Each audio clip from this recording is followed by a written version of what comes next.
Rock Thomas is a lot less valuable to the team than Holton Hill. So For sure. Hill has twice the length of the suspension, and instead of cutting him because they need to bring in a guy, they could have cut him or Papangatoa. Instead, they cut someone else. The name's already escaping me. Micah Abernathy. Yeah, Micah Abernathy.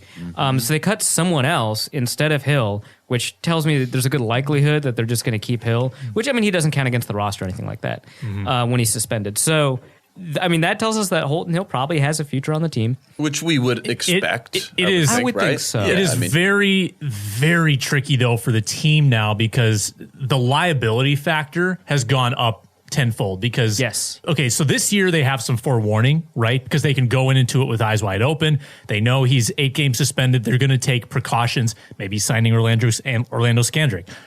In the future, next year, maybe they say to themselves, well, we'd like to keep 5 cornerbacks.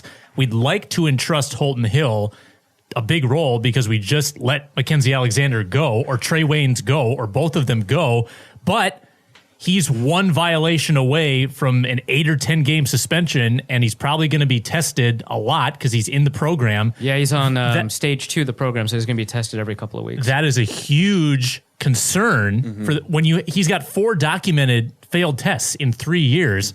I don't know if you can make the same type of roster decisions knowing that liability. I mean, it's a big concern. I don't know how much of a risk it is, though. I mean, going back to he's a UDFA. It's not like they spent a high draft pick on him.